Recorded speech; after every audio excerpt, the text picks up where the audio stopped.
Hi guys, so I'm back with the second video.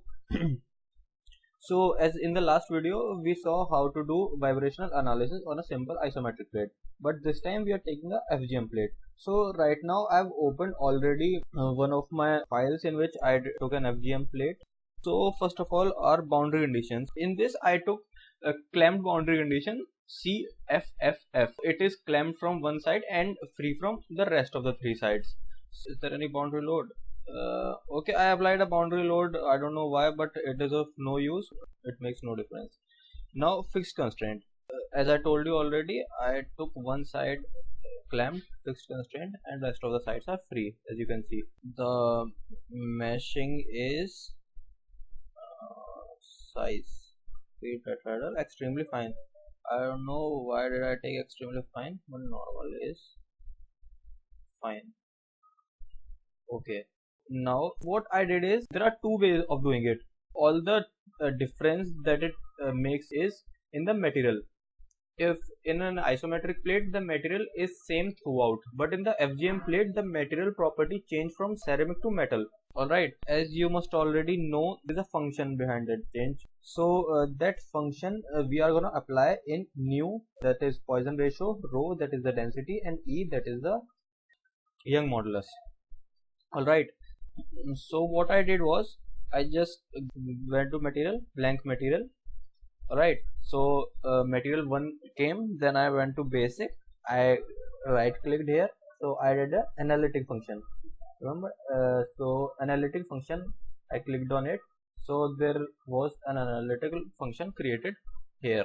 So it was written analytic here, so I just labeled it as new, function name new. So now clearly see the expression. So first of all, I should tell you here parameters, like last time we added W, L and T. So you must be thinking, why do I do that W, L and T? I just put the values here, but later you will see you will add more and more values like EM, EC. EM, EC mean the Young modulus of metal and ceramic. Then there is N, there is DC, DM. Now the DC, DM and VC, DC, DM are the densities, VC, VM are the Young modulus. So it's gonna be chaos if you just don't put any parameters here and put the values directly. Now, I always prefer putting the values in the parameters. There are also less chances of error. So if there is any error, you can just correct it here. But if you don't put the values here and you put the values in these directly, there are many chances of error. You are not gonna detect that. So like in the E here. So now remember, see the formula that I have written. It's on the screen. All right. The argument. So in the expression we write the complete expression. In the arguments we write the variables. There can be more than one variable, so you just have to put a comma and you can write another variable if there is. Now you have to write the units and the function, and in the plot parameters you can just set the limit. Now the limit for the z is always minus t by 2 to t by 2. So in the last video I told you to take the base as center. So it helps here in the FGM plate. When you apply this formula, the z is minus t by 2 to t by 2. So it automatically arranges the z from minus t by 2 to t by 2. Just you have to put the lower limit and upper limit. You just tell it. Otherwise there is no issue regarding the z coordinate. Otherwise if you would have taken z from corner, then you would have to take the coordinates from minus t by 2 to t by 2 manually. You just put the length from 0 to t and take the base as center, so it's no issue. So now what we are gonna do is same thing in row, as you can see, right, and same thing in nu. Although nu does not create much of an effect, but row and this E they do. Also what you can do is, when you go to this material, you put here E. Like here I took the Poisson ratio as 0.26 because it doesn't make any difference.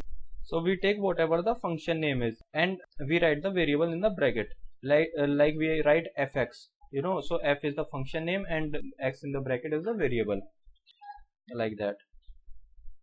So now we have put the values here, so we don't have to do anything else. Only this much we have to do. The rest is completely same as we did before.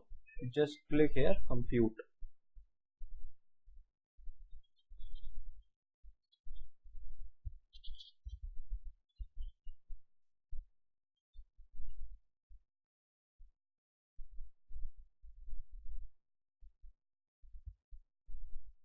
and our frequency is 37.837. You can check it from the Sergey Applet paper and you will see the difference wouldn't be much. Alright, so what I was telling you before was that in the material, like you are putting the value here, so you would ask me that if we wouldn't use the function there, so what would we do? What we could do is we could just write the function or just write the equation putting the value themselves here only, and the only variable would be z. Then even then the solution would be correct. I mean the result you would get, that would be same, but for less chances of error we use this. So I think we are done here. In the next video we will see how to take different boundary conditions. Thanks.